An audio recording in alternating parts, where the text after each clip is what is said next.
vous présentant cette recherche faite avec le collègue André Mbaye ici présent, mais aussi le professeur Antoine Baoula. Alors, nous parlons d'explorer les personnalités, ou traiter des personnalités humaines via le phishing, c'est-à-dire le succès du contexte phishing. Alors, dans cette étude,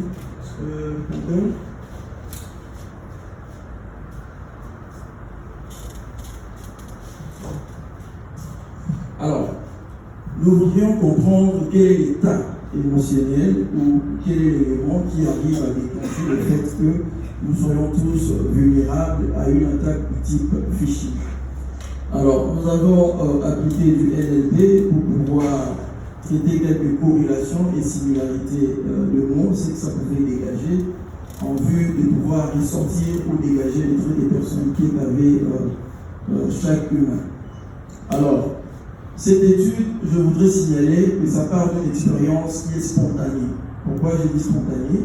Parce que c'était dans l'auditoire, dans une salle de classe avec les étudiants. Et nous avions voulu lancer quelques campagnes de sensibilisation en termes de phishing, mais il était important pour nous de pouvoir simuler cette réalité pour voir de façon instantanée comment les étudiants pouvaient réagir face à ce type d'attaque. Mais nous parlons du phishing, parce que nous pouvons voir ici que même les géants aujourd'hui dans le monde sont vulnérables à ce genre d'attaque ou le type d'attaque phishing. Parce que l'humain, l'homme, reste l'élément le plus vulnérable en sécurité. Nous pouvons tout sécuriser, nous pouvons tout dire, mais tant que l'homme, comme élément de manipulation ou entité de manipulation de cet environnement, il est vulnérable, c'est-à-dire nous devons nous attendre à quelques cas de faisabilité de ce type d'attaque. Alors, dans certains cas, ici on parle de ransomware, pourquoi? L'année passée, lors d'Africom 2023, nous avons présenté un papier où nous avions démontré que le type ou les attaques, tout ce qui était ransomware, tiraient leur source via une attaque phishing. Donc, les attaques phishing jouent un rôle très important dans le, comment je vais dire, spreading, comment on dit, c'est-à-dire pour que l'attaque ou encore le virus ou tout ce qui a été préparé puisse se propager dans l'environnement. Alors, nous avons ce petit QR code qui est ici. Je pense que si vous scannez, pour certains, quand je suis arrivé, j'ai vu que pour avoir le mot de passe, il fallait scanner. Et ce type d'attaque aussi existe aujourd'hui que nous appelons le phishing.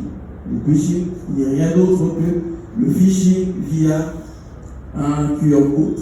Alors nous avions généré ce genre de QR code en live de façon instantanée, où il y avait un simple message qui disait scan display, comme ça a été projeté ici. Et je vous dis, c'était presque toute la salle qui était ici curée de pouvoir cliquer, voir qu'est-ce qui s'est caché derrière. Alors, quand ils ont cliqué, il n'y avait rien de grave, juste on voulait créer en même temps une panique pour dire c'est un faux piratage, soit calme. Mais alors, il y avait un code, on leur demandait si vous arrivez à décoder ou à trouver le code, vous avez, on avait dit, nous avions pris en otage toutes vos données. Si vous arrivez à décoder ce code, vous trouvez la clé pour retrouver vos données. Mais ce n'était qu'une simulation, c'est juste pour voir que le phishing ou le phishing, c'est un élément très important en sécurité. Alors, nous avons simulé le smishing, qui est aussi un type de phishing, mais qui passe via les SMS. Alors, toujours dans la salle, on dit bonjour, voici comment faire votre site ou blog avec l'intelligence artificielle en 5 minutes. Les étudiants, avec curiosité, ils voudraient soit gagner du temps ou générer un site en si peu de temps. Qu'est-ce qu'ils font? Ils vont cliquer. Et dès qu'ils cliquent, le message qui sort n'est rien d'autre que travail sans AI. Mais je pense que partout ici en Afrique, nous avions connu ce genre d'attaque smishing. Je parle d'un exemple concret en République démocratique du Congo, où on parle de Papa Commandant. Papa Commandant, qu'est-ce qui se passe? Ce sont des hackers qui vont lancer un message qui vous disent, par exemple, nous avons un membre de votre famille qui vient de connaître un accident. D'emblée, qu'est-ce que vous faites? Vous allez chercher soit à cliquer ou à appeler la personne pour savoir comment va la personne. Et dans ce genre de cas, une situation où la personne est tombée, mais il était quand même vigilant.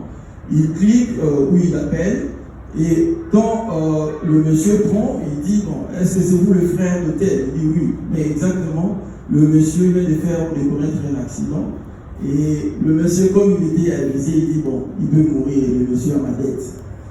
Alors, nous avons le phishing qui n'est rien d'autre aussi que le phishing via appel téléphonique, où nous avions fait des simulations en temps réel pendant plusieurs minutes d'appel en cherchant comment soutirer des informations auprès des étudiants.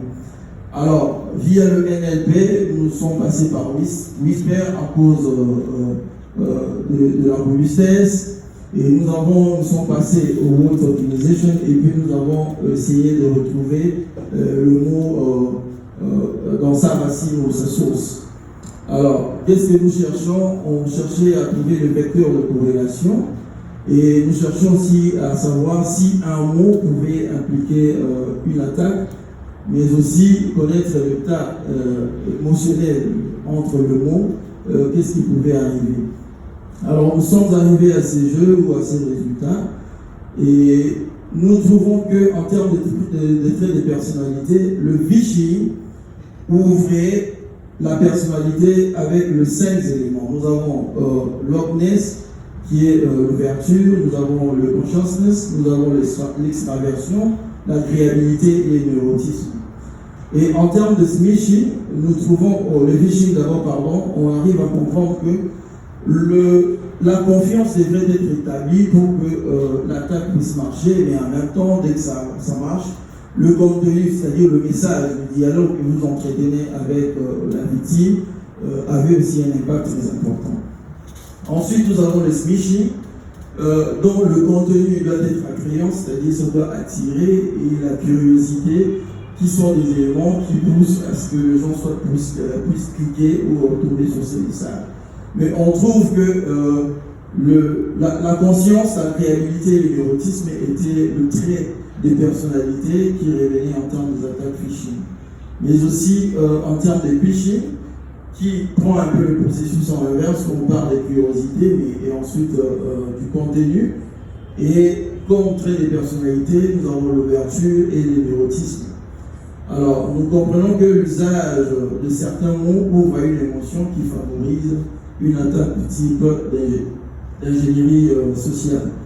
Alors, nous avons proposé un framework parce que partout ailleurs, quand on parle de l'ingénierie sociale ou du phishing, on parle de la conscientisation, la formation, la sensibilisation.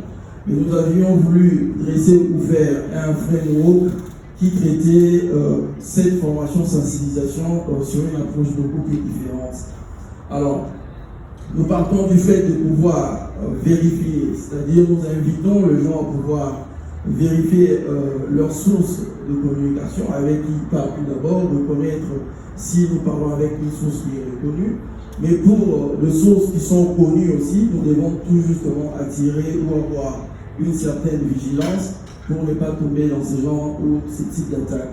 Alors nous parlons aussi de l'individual vulnerability assessment, où nous poussons, nous demandons à chaque individu de pouvoir se remettre en question face à une évaluation où nous posons plusieurs tests, voir si la personne est favorable ou tombe à une attaque du type phishing. Mais en même temps, l'intelligence émotionnelle. Mais ce qui est plus important, dont je peux dire ici, c'est le threat reporting, parce que il y a beaucoup qui ne savent pas encore qu'ils étaient vulnérables à une attaque du genre phishing. Ils trouvent que c'est un message normal, comme tout autre message, mais en réalité, ça a été une attaque et ils étaient vulnérables face à cette attaque. Alors, je donnerai une conclusion. Pas comme tout le monde, mais une conclusion de conscientisation une fois de plus. Je dirais, if safety is expensive, try having an accident. Merci. Merci, monsieur Jean-Pierre, pour votre présentation.